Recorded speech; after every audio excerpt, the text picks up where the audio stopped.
But in the room were two grey aliens, about no more than 3 feet tall, with these massive bulbous heads and these huge almond-shaped dark eyes and these skinny little bodies.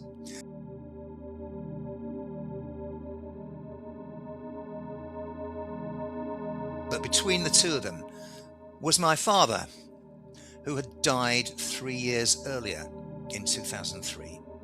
And he looked at me, and he was a full Technicolor image, like with you and me on this video. And he looked at me and said, "It's time to go, Steve." And the image faded out, the aliens and the image of my father faded out, and there's a kind of blue light in the background, and then there's a kind of misty, smoky fog light in the room, big oval shapes, impression left where they've been. And following this, I thought maybe it was my dad coming back from the afterlife, just to see me and just to say he was okay.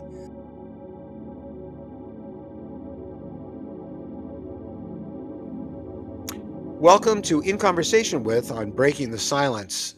And today we have an amazing guest, someone that I, amazingly enough, was not fully aware of, named Steve Aspin. Steve, welcome to In Conversation and Breaking the Silence project. Thank you so much for inviting me on, Steve. We have Well, the same name, the same first name, which is doesn't usually happen. I know. There'll be no confusion. No. I'm sorry, I'm thinking of Monty Python. Everything's a Monty Python joke to me. We could all be Bruce at a voice of confusion, right? So, big fan. Anyway, welcome. And we've been chatting back and forth via email. We've never met before, and I should know of you. And it's amazing to me. And Mary and I have talked about this. I recently communicated with Chris Bledsoe, and he wasn't aware of the channel or me or anything I had done in the past, especially back in the 90s. So it's not infrequent that people in this field of interest aren't aware of you. You don't know everybody. So, but I'm certainly glad that Simon hooked me up with you, because you have, I've been reading about you, and I listened to Simon's excerpt from your book that he read, and it's very fascinating and very familiar. And one of the things I'd like to do is start you at the beginning and kind of bring our audience who may not be aware of you a little bit up to speed, and then we can talk about how this all began for you. Okay. Well, I was born in 1956, and throughout my childhood, I had the kind of experiences that a lot of abductees claim to have or remember having. I could make no sense of them as a child, and I certainly never connected any of these experiences to extraterrestrials or anything, aliens, anything like that, or UFOs. I'd had absolutely no idea that it would have anything to do with that. The abduction subject wasn't even in the public domain in the early 1960s. And I suppose the first case in the world to really come to widespread public attention was the Hills case, which happened in September 1961. But John Fuller's book about the incident didn't appear until 1966. So by that time, I was 10 years old, and even then, I'd absolutely no idea that this was connected. I actually didn't come across it for several years after that, because as a child I didn't read UFO literature or anything.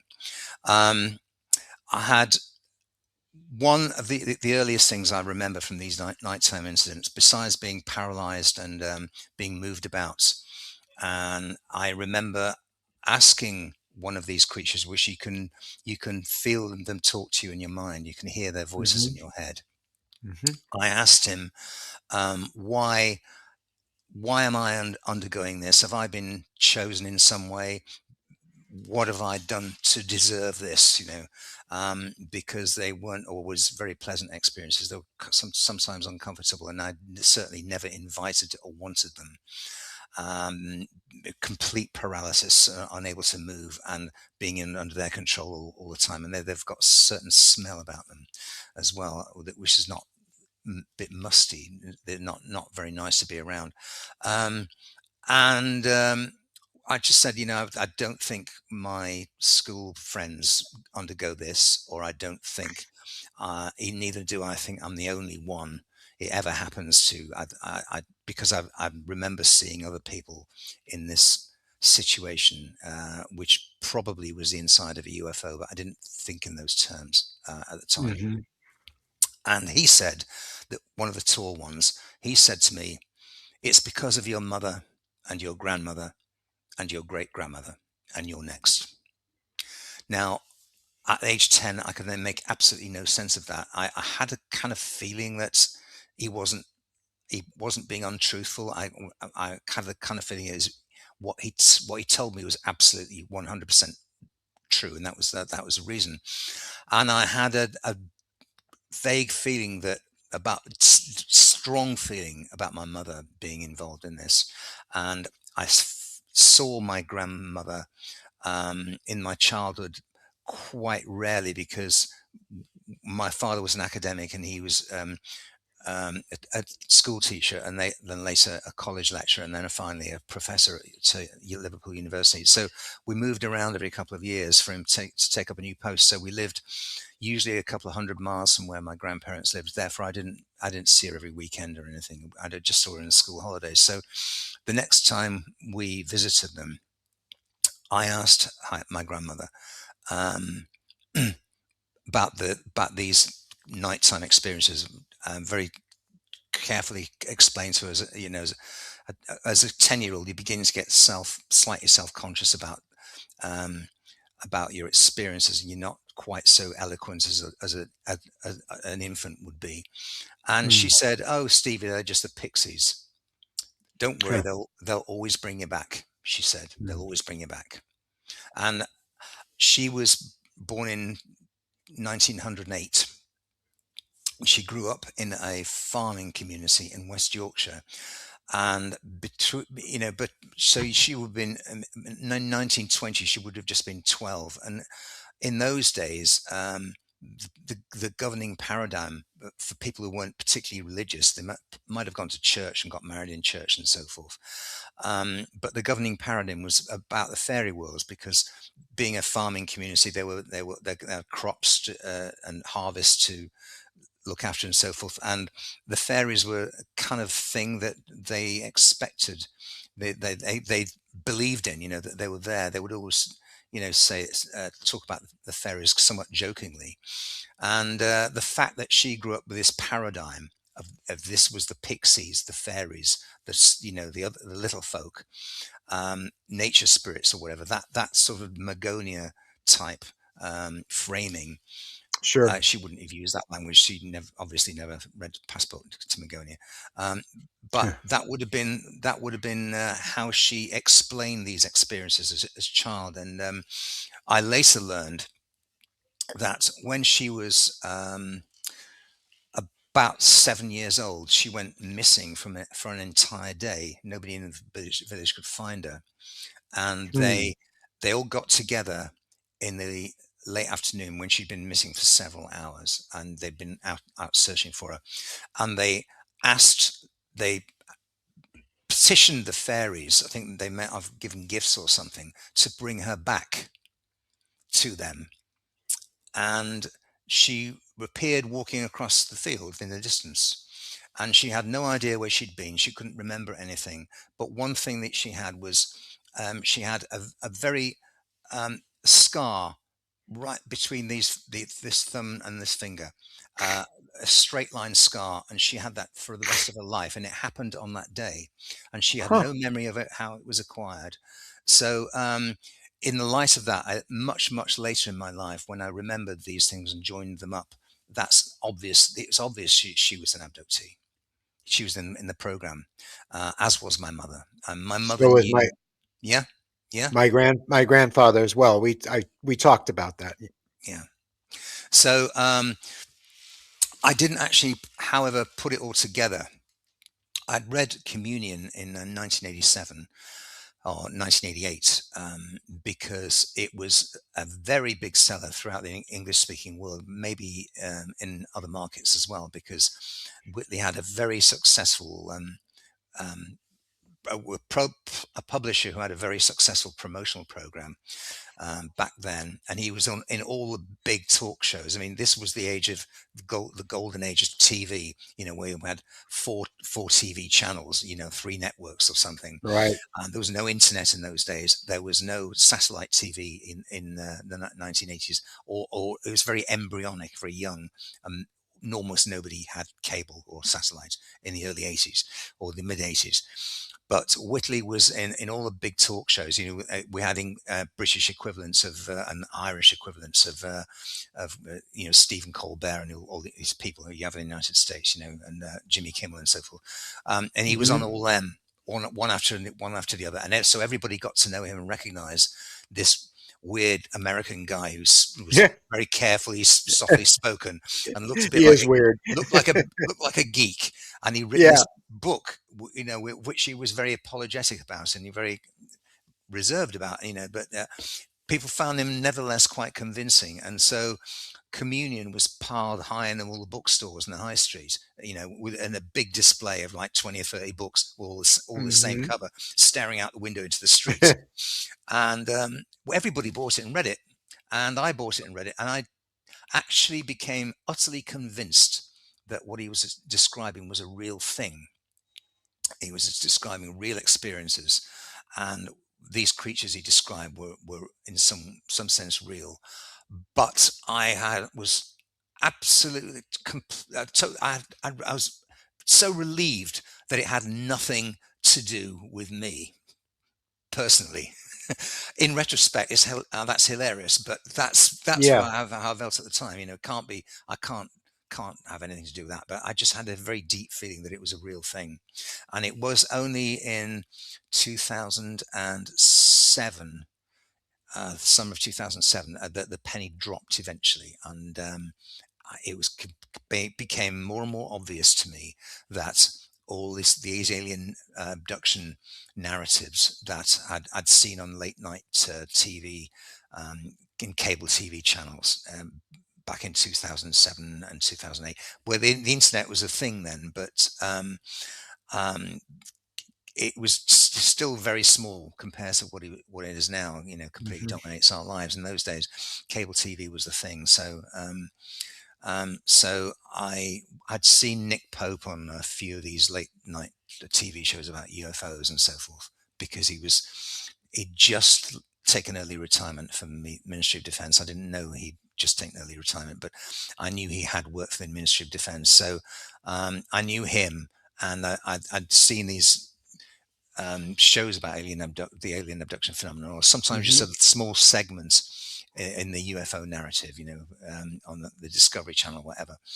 And I became acquainted with the names Bud Hopkins and the name David Jacobs and John Mack, even though I hadn't read any of their books at the time. I kind of knew who they were.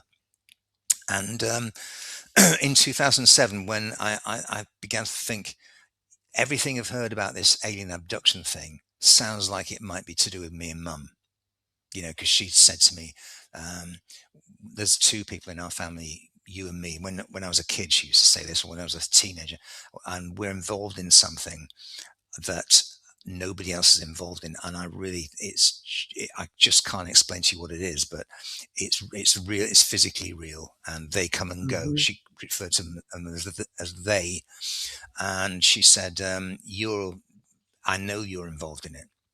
And she didn't tell me how she knew. She just said, I know you're involved in it. And my mother too, she said. What would have been my grandmother. And so it was only in 2007 that I put these things together and started investigating it. There was one more thing I'll talk about. Sure. Previous year in 2006, I was, because I was running my own surgical innovations company in those days, which I had founded in '99, and sold these shares and the whole company in 2018. So I was visiting a supplier in Sardinia in Italy, and I took my girlfriend at the time with me, and um, we had a colleague of mine who was a managed the quality system and did a lot of design and manufacture for me.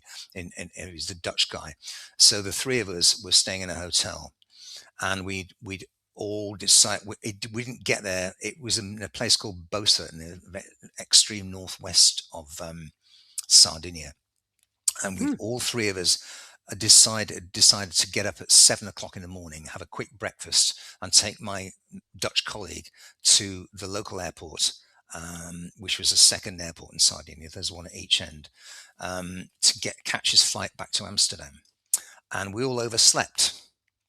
And when I woke up at 7:30, which is half an hour after the three of us had all agreed to get up and none of us had stirred, I was greeted by this spectacle in the hotel room, right in the hotel room in front of us. And my lady friend was fast asleep there. I was with her about 3 or 4 years. She's fast asleep in the bed, snoring, away, because we'd Right. had a very, very long day the previous day with an early flight from London and a lot of traveling the previous day and factory visits and so forth. So she was exhausted and she was still sleeping.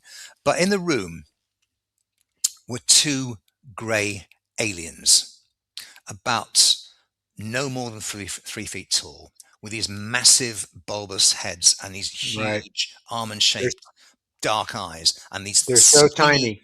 skinny little bodies. And between one of them had in his right hand, he was holding something like a long.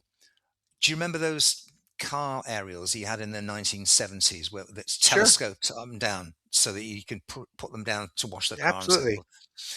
It was like that. It was about that diameter, and it was kind of looked the same, but it probably wasn't a car aerial. But there were two um, long pieces of stiff wire about that far apart, and between the two they were joined in the middle by a single bar. So we had a big tall letter H in his right hand. It was some sort of instrument, some sort of. I've never heard it described anywhere else, so it's possible that I didn't see it properly, but this is what I remember. And the other alien on the other side didn't have anything in his hands, but between the two of them was my father, who had died 3 years earlier in 2003. And he looked at me, and he was a full technical image, like with you and me on this video. Sure. And he looked at me and said, "It's time to go, Steve." And the image faded out, the aliens and the image of my father faded out, and there's a kind of blue light in the background, and then there's a kind of misty, smoky fog light in the room, big oval shaped um, impression left where they'd been. And following this, I thought maybe it was my dad coming back from the afterlife just to see me and just to say he was okay where he now is. He was fine, and because he'd had a long illness prior to his death, and I just assumed he might be an afterlife visitation. But I couldn't make any sense of these ugly little bald-headed creatures with these huge almond-shaped eyes that were on either side of him. I just couldn't understand what they were doing there, or if they were in the same place he was. And it only occurred to me 2 or 3 years later, that what I was looking at was three grey aliens, because they very often work in threes when they come to pick you up and put you back. Hmm. Um, and one of them, it happened to be the middle one of the three standing there, projected an image of my father, so that's what I could see. And he had the voice and everything. I don't know how they do that. Maybe they take it from your memory. Do you have an opinion about that? They take these Well, images from your memory? none of this surprises me, first of Mm? all, and yeah, and Not many people of my acquaintance would say that. oh no, no, no, no, no, not at all. I mean, I know there's a definite connection. We can talk about this later, but there's a mm, definite connection between the Greys, the visitors in general, and the afterlife. yeah. It's really not an afterlife. It's Mm, another realm that we mm, exist in almost simultaneously as we live in these lives now. mm. And when I saw my dead girlfriend who had just died during the night, she was 24. I didn't know she was going to die. Nobody did. And 24 but is she quite young. yeah, and I was 26, and she was staying at a friend's house that night, and she at 6:30 in the morning, I'm dreaming, and she comes into my dream, pulls me out, pulls me into this realm, and I know they were there. I couldn't see them, but I know they were there because she made a big deal because she used to make fun of me about this subject matter in a nice way. She wasn't mean, but she wasn't buying it because back then that was it was 77 right in there. I was already doing drawings of grays back then, not realizing that I had a connection with all that. I see UFOs all the time, but I didn't put the two together like you. And she told me, I just have to tell you, I'm going to move on. I love you dearly, but I have to tell you that you were right about the aliens, that they're real and they are here. Um, and I do believe that was truly her spirit, but I also believe that, or I accept that it's possible that the Greys and other beings share and occupy that same space we call the afterlife or the Mm, astral plane.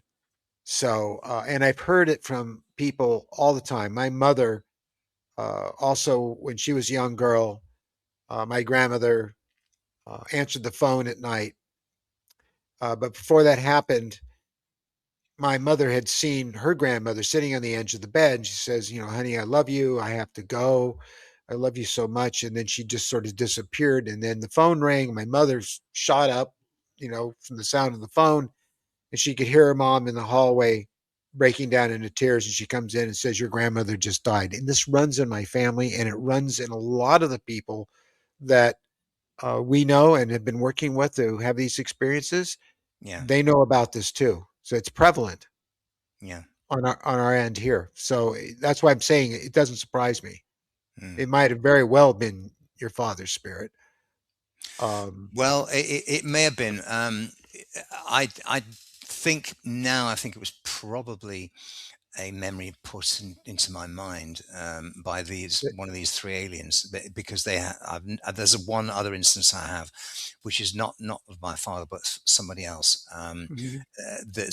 that's kind of similar to that, but that's a different story. Which so in 2007. I really went to town to investigate this and see if I could find out more about it. And I contacted Nick Pope, who's just left us a couple of weeks ago on his Yeah, I know. sabbatical.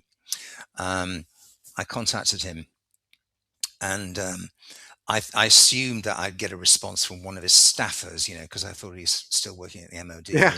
his email address was still, e- e- um, Pope MOD at whatever this address was at that time. Um, so I contacted Nick, and I didn't get a response from a staffer. I got a response from him personally, and he told me that he he he advised me if I was going to undergo regressive hypnosis to try and awaken the memories, to try and recover the memories. Um, he had all sorts of cautions in there, that you be Oh, careful, yes. confabulate, and it's a minefield area. But he said if I wanted to um, use he said he had a childhood friend who he'd always been close to, who was a registered hypnotherapist with the National Health Service, and he happened to live in London, in northwest London, not too far from where I was living at the time. And he said he would link me up with him if I really wanted to go there. And I did take his recommendation and do that. But he also said he was going to the there's a conference happened in Yorkshire called Roswell at 60, I think. Huh. Roswell. Would Hmm. would it have been? 1947. This was been 2007. Yeah, will be 60 years. It was called Roswell at 60. He was speaking there along with Jesse Marcel Jr., who was shown the debris as a child in the Right. by his father. Jesse Marshall, just Jesse Marcel Senior. So Very, very familiar with him. Yes. he was there as well. He was an ear, nose and throat surgeon in Montana in his later years, as you may know, and he was there, and a couple of other people. I don't know if you know any UK people like Philip Mantle and Sure. Oh, I know Philip. We communicate yeah. quite often. He's been on the Well, show. he was He's a there, wonderful, wonderful and human being. Malcolm Robinson. Do you know Malcolm? No, no. Yeah, he's a Scottish guy, very prolific writer, and he travelled to the bottom of Loch Ness in a submarine to try and find the No, monster wow. Wow. That takes some several years guts. ago. So he's a very colourful character, but he's also extremely lucid, and he was there at this Yorkshire conference. So I went up there not knowing what to expect, because I'd never been to any kind of conference. They're In interesting. those kind of people before. Yeah. Those kind of people. Yeah. so Sure. so so this was the first one. I really didn't know what to expect, but Nick was great. He was extremely friendly and very personable. We really got on a personal level, and we met up subsequently at the Glastonbury conference in that summer. Or was it the following summer? Yeah, it was the following summer. That's a good And place to have one. yeah, it's great. Near the tour? Sorry. Was it near the tour? The Glastonbury, this conference, I can't actually remember the precise venue, but it was an indoor Mhm. conference. Good thing that it was an indoor conference, because it was a week before the big festival happened in Glastonbury. So Oh, the town was preparing for the big festival. But previous week, was absolutely pouring with torrential rain. So we were all very happy we were indoors, not under canvas. So right. it was a normal conference venue in Glastonbury, and Nick and I got to know each other really well then. And by that time, I'd uh, that was in that was in 2008, I think. Yeah, 2008. Um, so this 2 years after the Sardinia incident, and so Nick and I got on like a house on fire. Got on really well, and by that time, I'd contacted David Jacobs in the United States, who Right. actually responded to me, which he almost never did, because he had got 4 or 5 thousand incoming messages a year from abductees from all over the world, and he just didn't respond to everybody. Um, It's but hard I to. did, I try yeah, to. yeah. I try to, but I don't have anywhere near as many incoming emails as you probably do.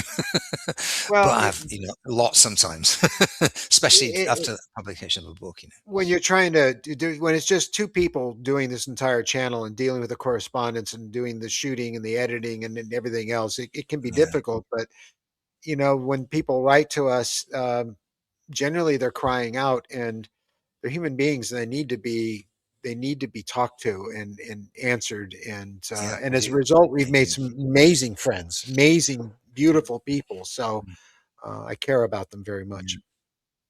yeah, yeah. So the story of when I started to explore the abduction phenomenon, and the whole network of people researching this subject, so dates from 2007, which is a kind of and I was still working as a company director then, and I was still managing a medium-sized company with staff issues and financial issues to deal with and so forth. So it's kind of Mhm. busy, and so I just crammed it into the weekends in research into this subject. And the woman who's my wife now, has been with me since 2008, early 2008.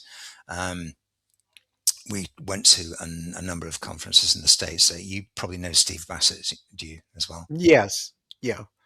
Yeah, Yeah. He's yeah. he's local. He a local. Yeah. Well, Yeah. he used to hold his ex conferences in the Gaithersburg Hilton in Gaithersburg, Maryland. So we went I think two or three of them consecutive ones. They're always in April, or you always used to be in Mhm. April. And we went to, um, we went to visit Robert Hastings Oh yeah. in in his but at that time he lived in New Mexico near Taos, but he later moved to Colorado where he now lives. And we went to see Travis Walton. We went to lunch with Travis in Snowflake, Arizona, on that trip, and so we managed to connect with quite a lot of people and maintain most of those links. And the whole thing that my research kind of deepened a bit. It was only when I sold my company shares in 2018 or 2017, December 17, and retired, that I could find the time to carve a new life out for myself, because I know how long I had a professional reputation to worry about. Yeah, because it helps. if you write a book, if you publish a book claiming you're um, abducted by aliens in the surgical, medical and surgical community, I think, Oh, you know, people kind of back away from you rather than buying your stuff. oh well, so, sure, absolutely. I mean, so I actually I didn't want. experienced that myself. So Yeah, yeah, you did. because Yeah. my Hollywood career, and I came out. I always blame this on Whitley. I came out in 1994, and we appeared on shows together, and I was on television programs with Jacques Vallée and Roger Lear and Mm. Yvonne Smith, and the people in my industry of motion pictures and visual effects, filmmaking in general, they were stepping back from me, and Is my late wife, she's still married to? Is it Jim Loggins? Um, who Yvonne. oh Yvonne, no, I don't. She's She's at single. least I don't. Yeah, she's single now. Yeah. She used to be with the producers Loggins and Messina. She used to be married to the Loggins part of Loggins and Messina, the Loggins half of I'm it. not familiar. I'm not familiar with that, and I've known her for a She very was. long time. He responded to me a couple of times when I wrote to Yvonne, and I got this. I can't remember Huh. It what his must have first been name quite was. some Yeah, time ago. Um, yeah, it was. Yeah, it was I more than met 10 her years in ago. More than 10 '93, years and many of the illustrations you saw of ago. the Greys back in those days, which when I cut this, I'll probably be flashing by. I don't know if you've seen those illustrations, but she uses them to this day in her conference I've seen appearances. a lot of your stuff online on this channel, and they're just phenomenally skilled and phenomenally good. Well, thank you, Absolutely but amazing. the early artwork I did showing the Greys is probably the most accurate to my memory of them, and people really reacted to him. So did Whitley, which is how I Mm. met him. But when I went public like that, Mm. luckily I was working for History Channel for a while on the UFO files. They didn't care. In fact, they interviewed me. I worked for Sightings, which was a very popular program in the '90s. I did a lot of their visual effects, and I did recreated the Greys, and they were very happy that they were accurate, or at least accurate to my memory of them. And I got work that way, but my other work started to go away working on big motion pictures because they basically thought I was nuts. And my wife thought it was nuts. And then even when she bared witness to things that she could not explain away, she accused me of making her see things or making her crazy. And then when I got a phone call from one of the studios saying that some men dressed in black came in and said I was a criminal and it wasn't in their best interest to work with me any longer. That's what really broke the camel's back. And she said, I want you out of this now. And that was around 2000. And I disappeared for up till 2016. I was completely, she passed in 2013. I was completely off the grid about this subject, although I did stay close to Whitley and my friends See. doing the research, but I Mm. wasn't allowed to have any visibility about it at all, or she would have left me. Mm. So that is it's detrimental. Uh, Mm. you've got people you've known for years, and they're like backing away from you like you're some kind of psychopath or something. You're nuts. Stay away from me. As you well know, um, it's very Yeah. understandable why people react this way. If I didn't Yeah. have my experience, would I react that way? I think I'm Mm, kinder in that. I would say, I think you believe that, but I don't know if I quite buy it. But I wouldn't back away from them and terminate friendship or yeah. work with them. Um, Sure. but if they don't Yeah. have your experience, if they haven't seen it with you, then Yeah. that Yeah. changes them when they do. Yeah. I've got members of my extended family that won't accept this, that don't accept it. I bet they Um, would though if they were with you, like in maybe. that whole real.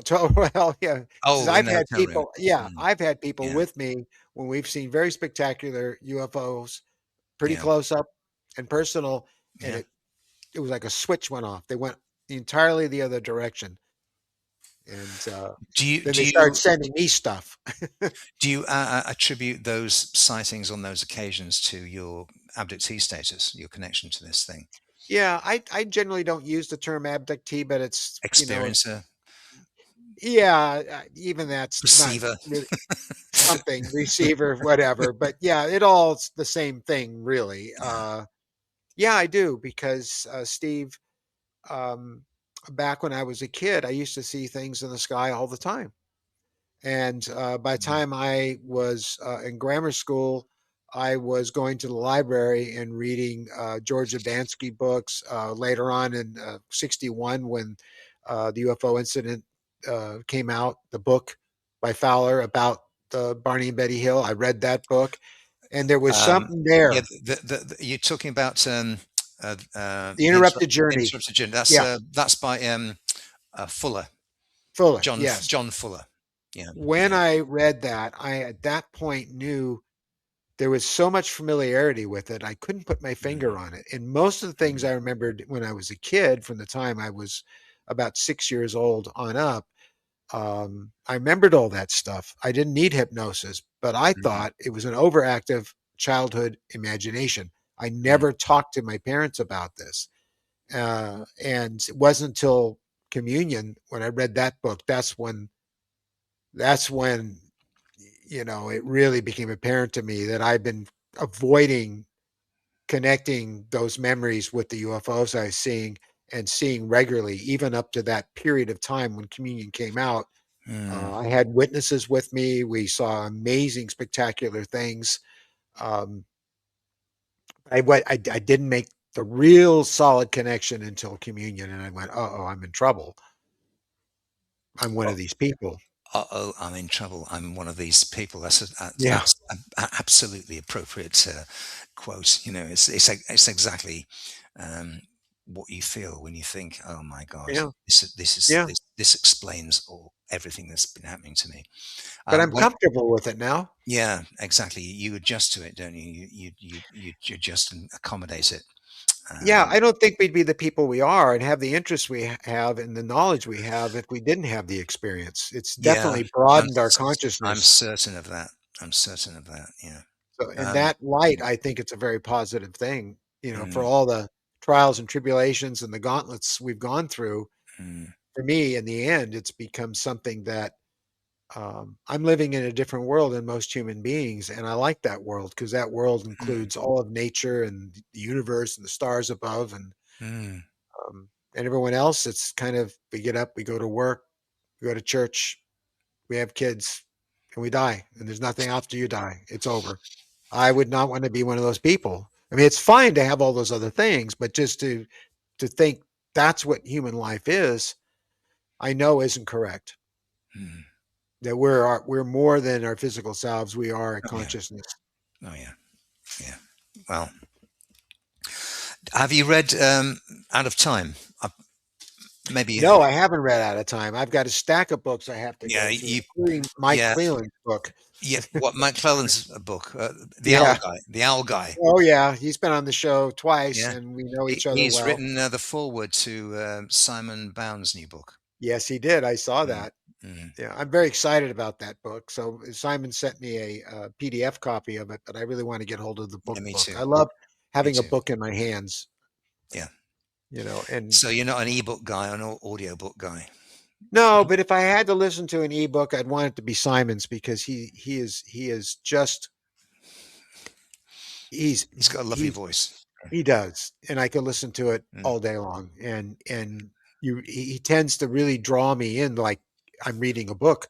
Not mm, everyone has that ability, so mm. Yeah, yeah. so no, I have not had a chance to read your book. I have not had a chance to read.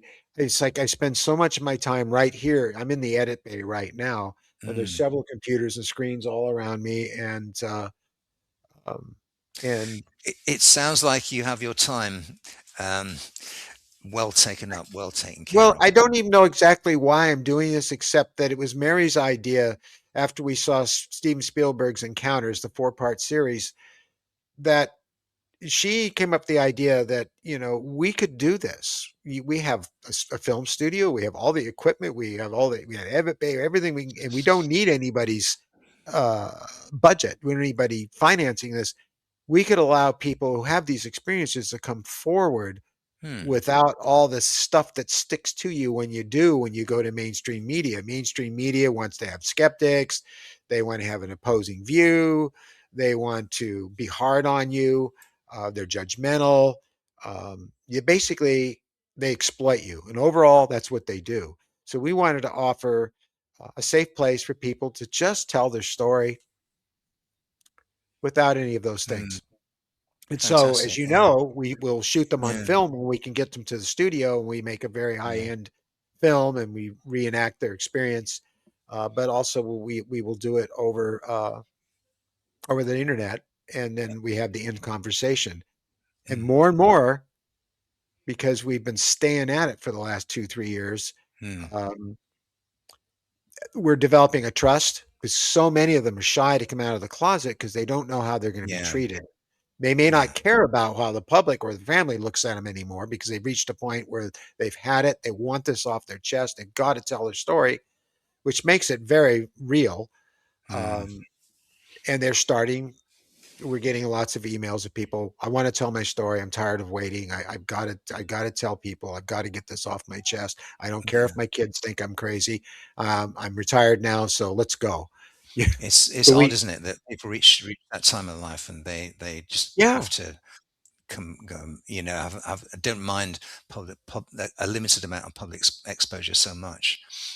When I started being interviewed, when I published Out of Time in 2022 originally, um, I don't know. I, I'd like to talk a little bit about this book because Oh, absolutely. its Yeah. evolution is kind of a bit strange, and you maybe have some opinions about one of the things that happened. Um, I had the whole of chapter one, which is basically a series of happenings to me in my first 50 years of life that should have been pointers to um, what was going on in our family, but somehow I kind of refused to acknowledge or refused to recognize this. So I had the all virtually all the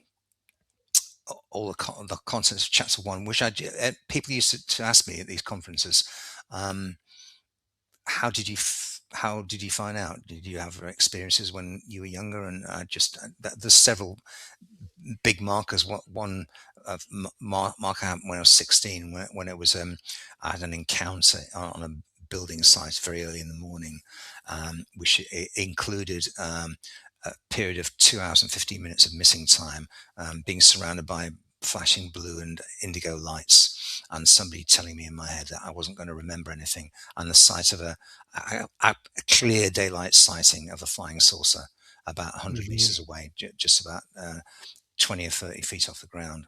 And I had great big round burn the size of a large coin on this cheek, which didn't heal for 3 months.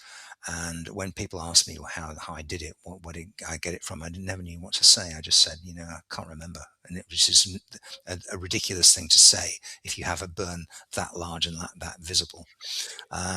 So that ought to have been an indicator, but I always put it down to that was strange events in 1972. As the years go on, more and Yeah, more you stuff put it happens to down. you. More, Yeah. yeah, exactly. More things happen to you, and crowd things out, and it just gets smaller and smaller in your memory, and it just seems that like it's a one-off thing that happened that's just weird. Like people see ghosts and so forth, and have weird coincidences and things. It just seemed We did. We one of saw those ghosts. things. Yeah, yeah. Saw one with my grandfather, and he said, "You can see that?" Because he could. He didn't. Everyone told him in my family, my Irish grandfather, that he was nuts because he saw what he called little people and ghosts and the banshee, and he was old school. Hmm. So that runs in it too, the Yeah, ghosts. yeah. Well, the first chapter was kind of written as a kind of I didn't really, I've never really intended to publish it. So it was written as 30 pages of letter paper. In Europe we call it the size is A4, but in the United States you have a different size. It's a little bit shorter and a little bit wider, but it's basically the same area.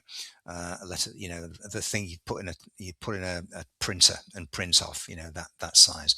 Right. So I had 30 pages of that, and that would turned into chapter one of the book. I mean, I did edit it a little bit and clean it up a little bit and make um, write another couple of incidents in there, which I thought were important because they were about different aspects of how the phenomenon manifests. Because there's not just one way.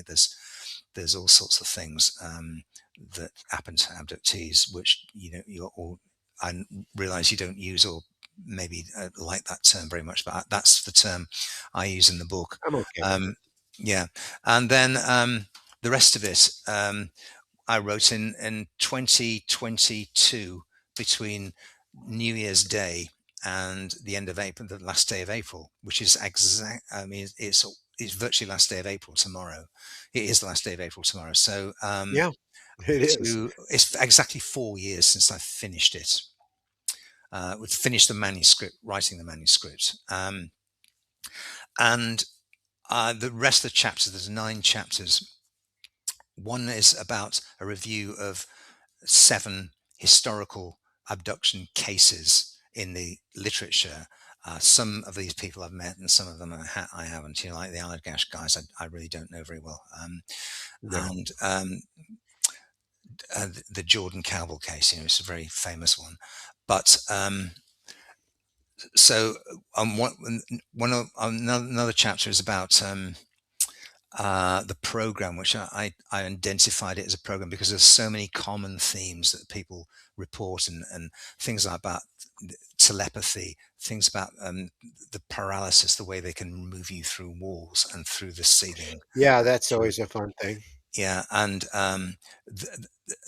these characteristics, the way that they talk to you, um, and the basically what in the early stages, certainly, I don't know if this happens so much now, but there was a fixed way of them performing the medical exam. The 3 small greys usually perform it, and what they look at and what's important to them in terms of bodily systems and what's not important to them, what they ignore, which is basically all the thoracic organs and all the organs in the upper abdomen they ignore. They've not interest. They're no interest in the heart, the lungs, the liver, the pancreas, the spleen, anything like that. And what they're interested in is the neurological system That's and right. the central nervous system, Mhm. and the sexual function is working. And they're the main things, and they're surprisingly the skin, because they look in your mouth. A lot of abductees have told me they look in their mouth, and I remember that as well. So there's one chapter about those aspects of the program and what commonalities people report.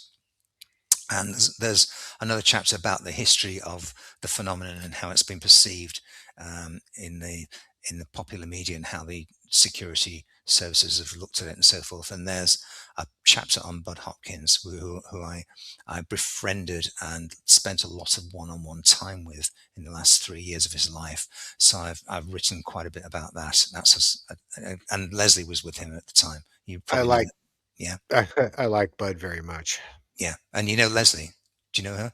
No, I only met Bud, and I met him through Yvonne Smith at a Mm, conference, and I got to spend an hour or so with him mm. on the end He's of his bed tremendous. in the hotel room with a bunch of people all around, and we just had a glass of wine together, and it just was wonderful to be able to spend that time with him. And he asked me about my experiences, and I talked a little bit about it, but and then after that, we just talked about life, and I just Yeah. found him very pleasant to He be. was he had encyclopedic knowledge of jazz as an example, and he was very obviously steeped in the art world, and he Oh knew yeah, all the New York artists and a lot of right. the internationally the people, and we had so much to talk about other than just this phenomenon, just Yeah, the UFO that's field. lovely when We that knew happens. everybody. He knew everybody literally in the UFO field because he had Mhm. he did 200 different conference presentations during his professional life. So he knew just about everybody. And there's another chapter about my work with David Jacobs, who obviously is a very close colleague of Bud's. Mhm. And that chapter contains my thoughts about what hypnosis actually is, you're actually doing, because it's a process you yourself have to call it the memories, not anybody else doing it for you. And the mind scan procedures that he identified, when they stare into your eyes and Yeah, one of your eyes and twist their they head use around. hypnosis themselves. Yeah, they do. They're And masters they at it. And they can they they will just shut you right down with it yeah. calmly. Well, so there's a chapter on that, and there's two chapters at the end. One called "Any Questions," which is, how many abductees are there? How many abductees are in the population, and how can we tell? And questions like that. And um, why doesn't everybody know about this? And stupid question. um, Well, but no, not at all. I mean, but that question gets asked all the yeah, time. and what's it like being an abductee, and what's life like, and then the final question is trying to synthesize, bring it all together, and say, what the hell is going on? What is this Yeah. thing? What is this? And try and make sense of it. And it's called They, which is the abductors. So I went to press in 2022, Mhm. um, with Kindle Direct Publishing, and in a paperback and ebook version. And it sold really well. The book sold really well for 6 months until March 23. And I woke up on the 31st of March 2023 to a message from KDP on my cell phone saying that they closed my KDP account and I was not allowed to access it, and my book would be withdrawn from sale, and that was the end of it. And Wow. I tried to contact them.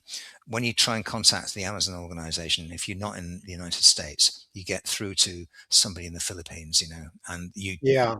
you say that you had this message and you read it to them, and they say you've got a reference number at the top, and you don't know what the hell you're talking about. And they say they'll get somebody to call you back and discuss it, and they never do that. Well, nobody ever calls. So you phone after a couple of weeks, so you phone somebody in Mumbai, sorry, somebody else, and you think you're calling Seattle, which is where the Amazon organization was incorporated, and where the Mhm. headquarters used to be anyway. Or Kindle Direct Publishing is a subgroup of the Amazon group, and you get through to somebody in Bangalore or something, and this is how Yeah. it goes on. And eventually, I started responding to the messages they'd sent. They say, "Do not respond to this email," and I somehow got through to somebody, and they said, um, "Well, you can appeal. We'll pass the appeal up the line, and we'll let you know in 5 working days."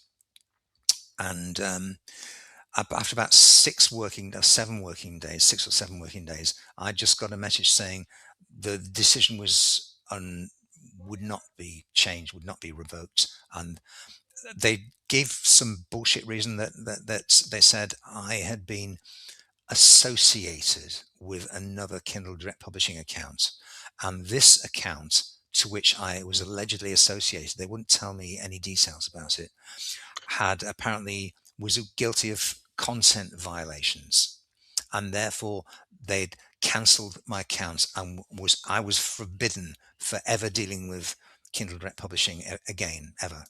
And that was the end of it. And they took the book off the market, and I wasn't paid any royalties for the last 2 months. So Whitley urged me to sue them, which is a very American reaction, and Yeah. Well, his brother's a lawyer, so he's mm, Richard is amazing. uh, um, but it would have been I'd have to bring the case in the under US jurisdiction, and Right. I just really I was so exhausted from this whole thing that I just did. I went straight to another publisher, and when it went through the publication process again, I went to a British publisher. I was very careful about that, and I went to a medium-sized independent publisher called Grosvenor House Publishing, which were absolutely fantastic. And they do cloth-bound hardcover. This is a cloth-bound hardcover, so it's My favorite. yeah. So they offer that, and they're not just the case laminate one. So, and they did a fantastic job, with color illustrations and everything at a very reasonable cost and very, very, very good service. So the second edition was published in August 23, and that's been on the market ever since, and is still selling. And that's coming up for So it's 3 years. actually on Amazon. It's a number one bestseller. Yes, yeah, it was the number one bestseller in a couple of categories for a while. I mean, if it was the number one bestseller, my wife just takes a screenshot of that thing. So Uh-huh. then 2 weeks later it's number three, and for 3 weeks later it's number 18. That's the way it goes. But if you have that screenshot of the time when it was a bestseller, you can perfectly legally use it on your promotional material Right. because it Yeah, was I'm true looking for at a it while. right now. Yeah. Yeah. Well, yeah, it's important. My book is on Amazon. It's been there since I did the movie, Yeah. 2017, and I've never had any trouble in And I don't. did you publish with Kindle Direct Publishing?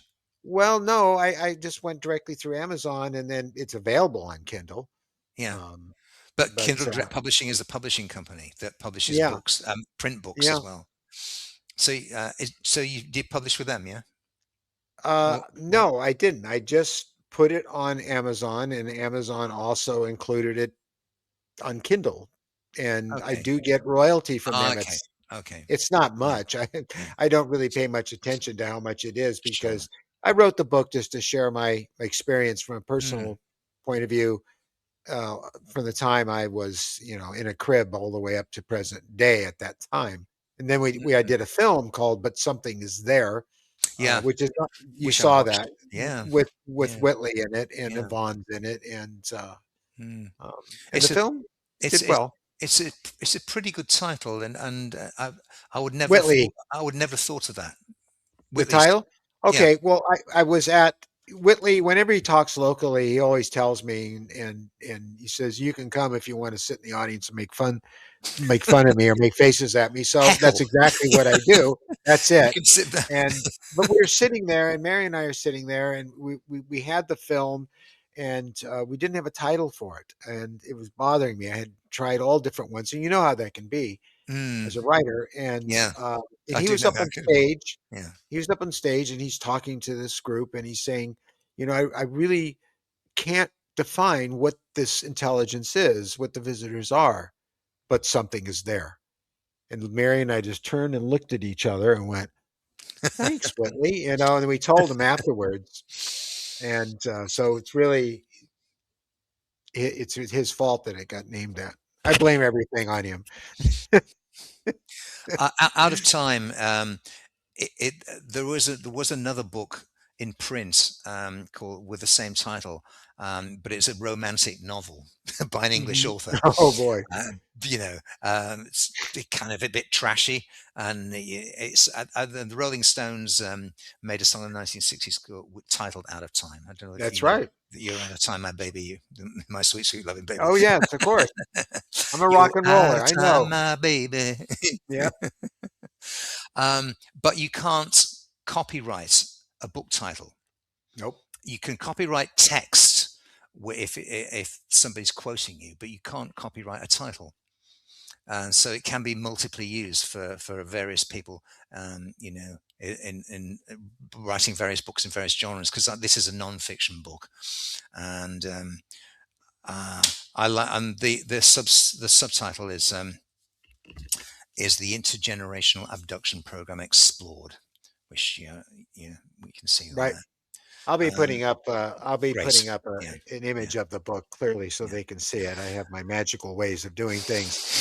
You know, I'm before sure you've, we yeah, get to the end of our hour, yeah, I wanted to ask you because I've been holding on to this thought ever since you mentioned it, and you said about the last chapter and the questions. And yeah. have you reached any conclusions about why this might be happening? I have, but Mm. yours may vary. Um, well, the conclusion I reached in the book is that this program is obviously goal directed, and it's obviously going somewhere. And I think I've modified what I thought 3 or 4 years ago a little bit now, but I'm basically still It riding the evolves, same horse. right? Yeah, I think that this program is obviously goal directed, and I think they're trying to modify a significant minority of the human race in subtle ways in order to have a more receptive audience, receptive uh, assimilation into the population. I'm not sure exactly how it's going to work. It could be that they can't exist in our biosphere in their alien form, but they're extremely proficient genetic engineers and Oh, yes. extremely proficient, very very clever, and I think they're in some way they are trying to. Successfully infiltrating the population, and the people um, that are sometimes called hybrids. I think Mm. uh, my second book, which is co-written, is which is it's got that cover. It's co-written with Dr. Andreas Luck, who's a molecular and cellular biologist. Who did his postdoc work at Harvard University, and he's teaching in Germany now. We co-wrote that book, and the story of how we got to know each other and how we decided to cooperate on this is fairly long in itself. So, but that book contains a big chunk, a big chapter, which is 25% of the print space in the book, about hybridization and transgenesis and what is possible from a microbiological and genetic cellular point of view. So because Andreas is a cellular biologist and geneticist, and he can guide us through with simple diagrams of cellular processes what actually would have to go right if you were to hybridize two races, two species, particularly if they were born on different biospheres. And it turns out it's extremely difficult. That with maybe 1,000 to 1 chance that it could succeed without um, seriously compromising the lifespan or health of the resulting organisms. So that's very very pertinent to this, but it's the only abduction related section of the second book.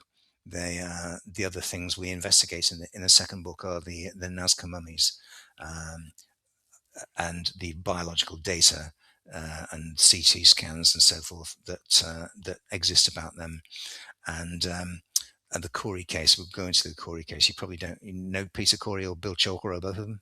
Yeah. No, no, Okay. You know about the case in Australia. no. Okay.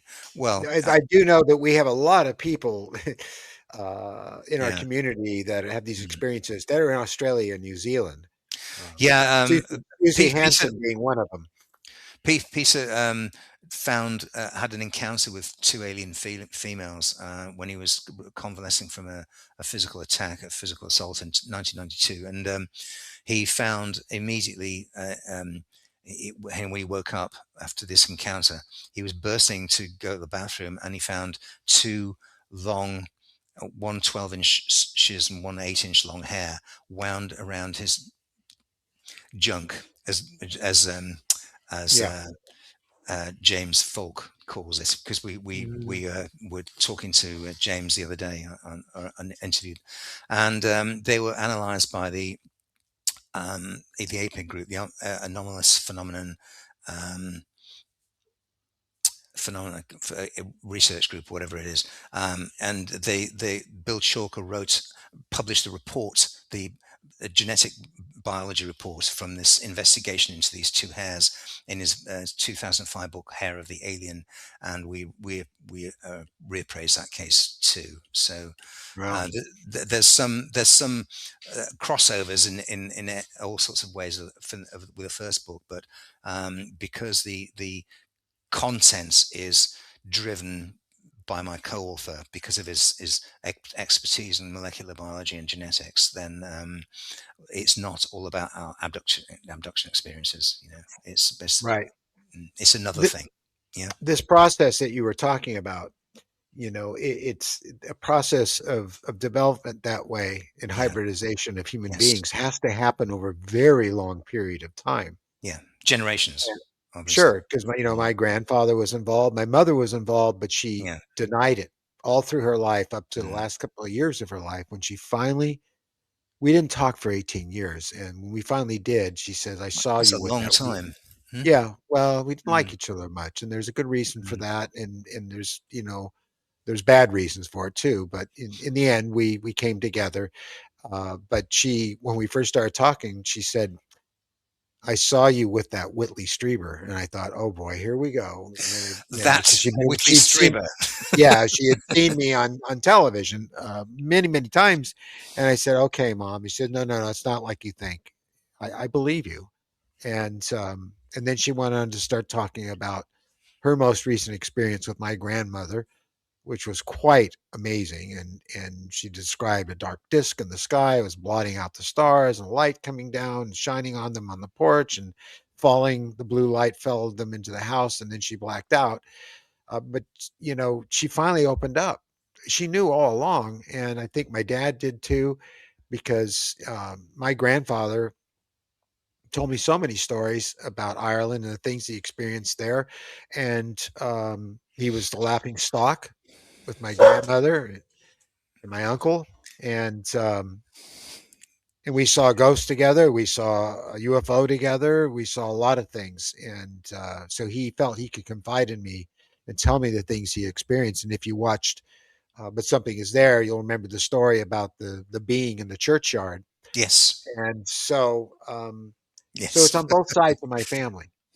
If any of them were still alive, I could go back and ask them now more details, going back further and further. Mm. So that would indicate that for them it was happening, and so on and so forth. There's that long Yeah. period of time It's of development. It seems, I mean, from what I was told at age 11, that it's to do with your mother and your grandmother and your great grandmother. Yeah, Um, my great grandmother was born in 1873. So by the 1890, as an example, she would have been at the start of her childbearing years, basically, because, this 19th century girls matured a little bit later, but she would have started the childbearing years at age 17. I quote, um, I don't know if you've ever met Farah Yudurzu, maybe not. no, She's a Turkish abductee experiencer, multilingual. She used to live in New York City and in Hoboken in New Jersey, and she used to come over to Manhattan to visit us when we visited Bud. And she tells a story in one of her books called Diary of I think it's called the Diary of a UFO Abductee or something like that. She tells the story of her great grandfather, who was a guy called Emin Refik as a young teacher at Istanbul University, and she was. She said he passed the story down to the family through the family line, and he said when he was 20 years old, he was struggling financially, and he was um, staying on his own because his young wife was away visiting her family. It's in a different part of Turkey at the time, and he was, it was a university term time, and he had to work, and two huge reptilian creatures visited him in the middle of the night, and one stood at the foot of the bed and the other stood at the head, and they had mental control over him so he couldn't move, and they were talking to him in his mind telepathically, Mhm. trying to persuade him to do something, or trying to persuade him to go with them, or to say yes to something, or agree to something. And she can't translate from the Turkish language very effectively exactly how they frame this. But he apparently said to the human, Emin Refik, her great grandfather, young great grandfather, at the end of this long night, when they were trying to persuade him to join them in something, he said to him, "From you to 3 generations," and that happened in 1890. And my great grandmother was born in 1873, and at 1890 she would have been almost exactly the same age as this guy, Wow. Turkish guy Emin Refik, who was told from you to 3 generations in 1890. So it sounds like something very significant happened in about 130 years ago, which kicked off this program, or if it was running prior to that, something was put into boost or accelerate it around about that time. Yeah. That these are anecdotal, in scientific terms, Yeah. but I think they're pretty compelling when you add them all up. You know, Have you read Susie Hansen? You familiar with her?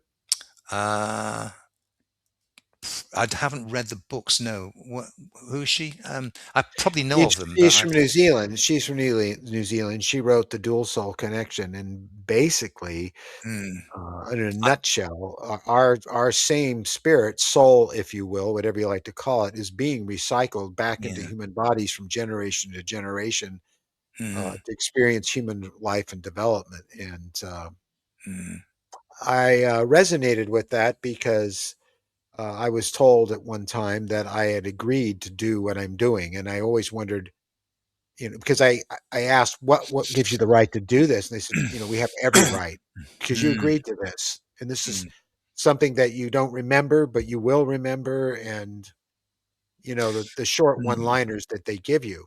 Yeah, It's Whitley says something in Communion. He uses that line. He said, "You don't have any right to do this to me." And right. the one says it's a female one, a tall grey, and he's That's got a what I name deal for it. I with. can't remember what it She's is. very tall Yeah, and very feminine. yeah. She said, "Yes, we do have the right." Yeah. And one time when I was with Vaughn, she had me in hypnosis. She couldn't bring me out because the Mm, tall one was there, mm, and she had her hand around my neck. She wasn't like mm, threatening me; she just had her hand around my neck, mm, and she looked in the direction of Yvonne and was just black behind her, and she was there now. That's what it felt like. And she said, "Why are you coming to this woman? Don't you know she can't help you? If I don't want to let you go, I won't." But then she let me go, and I woke up, and Yvonne, you could hear, was a little concerned because she's doing the 1, 2, 3 wide awake, and she is a certified hypnotherapist who's registered and everything too, and she's very by the book. She would never lead you, never say, "Do you see aliens in the room?" or "What does the alien look like?" yeah. Never with Yvonne. And so she was I was surprised too that I'm in hypnosis and I'm coming out from hypnosis from a memory, Mm, but then suddenly that tall female one was there and she was talking directly to me. mm. Well, Steve, is there anything you'd like to share with us before we go? And I must underline that I think it's important to have you back because an hour we've gone a little over. It's just not mm. enough. Well, we But save it till next time. yeah, Nothing comes to mind that we haven't probably covered already. I mean, we could talk all day and all night, you and me. Yeah, There's I know. so much to discuss, but I think it's maybe better for anyone listening to this or watching this, if they take it in episodes rather than all together as a one large information dump, which might be a bit exhausting for some people. Yeah, well, you'd be surprised. The people that watch this channel, we've gotten the trolls, the people who are on the outside of this subject matter looking in, they gave up on us a long time ago because Good. they tried and tried to Mm, troll us and say nasty things, and they just mm, gave up. They're not around anymore. And what's remained are people who have these experiences like you do, like I do. yeah. And it's getting larger and larger, the group, and they're all very kind and they're all very gentle, and they Mm, all have basically the same perspectives as you and I have about all this, and they will watch this stuff until they drop. Because mm. when they're in the company, as you know, of other people who have this experience, you feel very comfortable, and you could just listen to it for hours. So, Sure. Yeah. but I really appreciate you coming on. And the other thing I would recommend, and I'm recommending to myself too, is to read your book. Thank you. Because you go into a lot more detail than you can on an hour show Yes. like Start this. with that. So Your audience will almost all embrace out of time and recognize a lot of it sure, as true. The new book may be a bit of a struggle for some people, though it's got 80 illustrations and 80 investigative. illustrations. Yeah, 80. Some of them, many of them are of molecular and cellular biological processes to illustrate what Andreas is talking about. But some of them are just photographs, particularly of the Nazca mummies. And Oh, okay. I'm Yes. sorry. And Yeah. their four-fingered hand that really doesn't have a thumb, sort of Three. does. But It's three. They're oh, tridactyl. Yeah. just three. Just Yeah. three. Three. Yeah, they're tridactyl. But when They're I all saw the always. grays, they were four, Yes. but Yeah. the thumb is I don't much think. larger Yeah. than ours. Yeah, we don't think these creatures are the grey aliens. So that maybe they're not even related to them, but they may be. It's a very very bizarre standalone phenomenon. But they are definitely but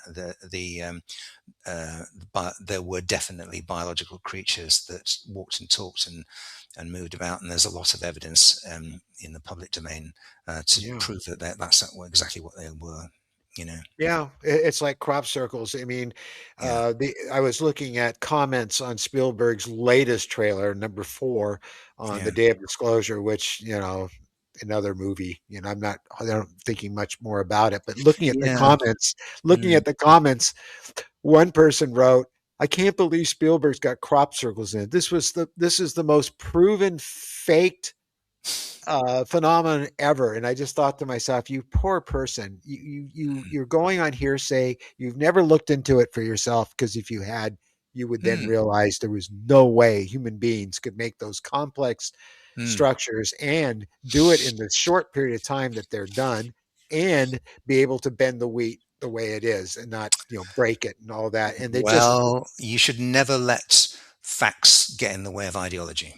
yeah, yeah. So, So, but they do the same thing with this subject. So, like I said, they're gone. yeah, Do you have illustrations in Out of Time too? I do a couple of illustrations that my personal drawings With the of Grays? no, but well, one was they're both kind of hybrid like. Okay. One was a very early hybrid, very skinny, and the second one was she was looked exactly like a human woman and wearing a green Well, dress and with black hair and cheap costume jewelry on and um, isn't that prob- something? mm, That you're describing it so and black shoes accurately. and black I know. shoes. I Yeah. think about Whitley's lady standing in the door with his confused friend holding the basket of fruit and wearing a Mm, wig and a dress, and mm, trying to yeah. pass. But that one didn't look human, you know. But So most of the illustrations in Out of Time are photographs of people. I mean, photographs of me and Bud, and photographs of Dave Jacobs, and photographs of Tim Good, my friend Timothy Good, who's oh, still with us. Timothy But Good. Yeah, he's Yeah. still with us. We're going to visit him in a couple of weeks. He lives about 200 miles from us, but the journey is difficult because it involves a trip through middle of London, Oh, and there's a couple with Nick, and there's a couple of Roger Lear and Farry Uderza and Peter Robbins, and there are various people who play a part in the story. they sure do. There's photographs of them in the book, and there's one photograph of Bud's art studio in 246 West 16th Street when he lived there, Wow. and when we cleared it out in 2011. And Yeah. there's a photograph of some of his paintings, including one of his black circle paintings, which he had. He painted a whole series of them following his UFO sighting in Cape Cod in when was it? Oh, it's a long time ago, in 1960 something. Yeah. And after seeing the UFO, his interest in the phenomenon was awakened, that this was probably a real thing, because he could not, and he was with his first wife Joan Rich and an Yeah. English guy called I can't remember his name, but in the car, an open top car in the early evening, and they all saw this thing, and so Big he, black spot in the sky. yeah, well, he was a disc, Yeah. um, like a lenticular disc, and it was quite Hmm. visible. It's quite big in the sky, going in and out of clouds. And following that sighting experience, he started painting um, his, these black circles in his artwork. So he had a whole, made a whole series of those. Um, and there's a photograph of that in the book as well. So Our next big event, and I don't go to conferences at all anymore. I used to all the time back in the '90s, but Mary and I are going to crash the party at Contact in the Desert, which yeah, is about 4 weeks from now. So a lot of my friends are going to be there. That's the only reason we're going. It's not to speak or do any work at all, can but you we got a can room you? in the hotel. Hmm, fantastic. Yeah. Is it, can you drive there? You can drive there overland, because Oh it's not. yeah, we're gonna. Yeah, Yeah, that's like a close three by. hour Yeah. drive for us. Mm. Yeah, I which I is know Alexis Brooks pretty well. I don't know if who she is. uh, Yeah, the name sounds familiar. Give me Alexis a Brooks. little Yeah, bit more on her. she has a speaking slot last 2 or 3 years at Contact in the Desert, and she's a dark skinned lady from I don't know where she's based. I can't remember where she's based. I think she's back east somewhere, but she's got a website and a YouTube channel called what is it called? Higher Journeys with Alexis Brooks. She goes to Contact in the Desert every year. She and Nick, who just passed away a Yeah. couple of weeks ago, and a group of them used to go out to dinner together. And sometimes Nick used to phone me from the restaurant. so, um, which is pretty late here. Or Yeah. send me a message. It's too bad you can't come out here. It'd be nice to see you, in Yes, person. maybe one of these years. Maybe at the moment, I think non-Americans who have to get SD passes and so forth find U.S. immigration a bit of an ordeal. Oh, I don't even want to get on an airplane, and I won't. Period. End Mm, of conversation until this is over with. I don't care where I'm invited to. You will not stick me on one of those darn things. Especially being someone who's an aviator himself, and I hate being a backseat mm, participant, and I always have. But yeah, there's just no way. I get it. I'm not going to sit down here at LAX for 8 hours and be, prodded and abducted against my will, you mm. know, and put in a Well, tin can, elbow you to elbow with somebody. So you've got a U.S. passport, so you'd probably be fine. no, I don't. You don't have a U.S. It passport. it it expired. Oh, so have you got I'd any have to. passport? Hmm? No, no, I You don't don't have have a one right passport. now. I have Okay. a driver's license. That's it. It's not even the right kind, so I can't go in. I don't think you can fly to many countries with a driving license, can you? No, On scheduled no, I airlines. can't. I I'm not sure think. I can even get on an airplane with the type of driver's license I have because it's the kind I know I can't get into government buildings with. you got to have a special driver's license, which I haven't Mm. got. Why would I want to go into a government building? Mm. Maybe maybe the DMV, so I could register my old sports car. So you'll be at Contacts in the Desert at the end of May.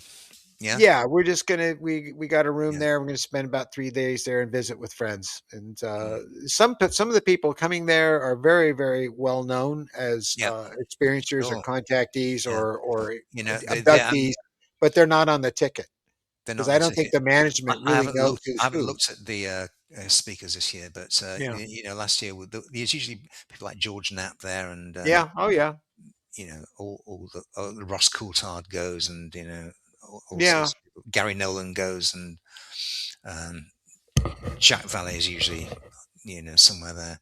So I there's haven't. He's there's a going to lot. be there this year. I haven't talked Yeah. to Jacques since I appeared with him on a Mhm. TV show, but he was very, very kind to me.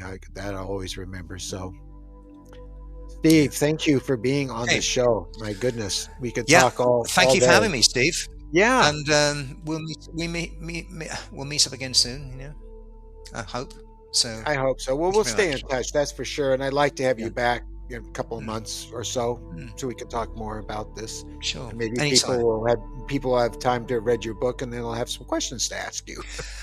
They may have a lot of questions, which I welcome. Yeah. Yeah. Okay. Thanks, Thank Steve. you. Yeah.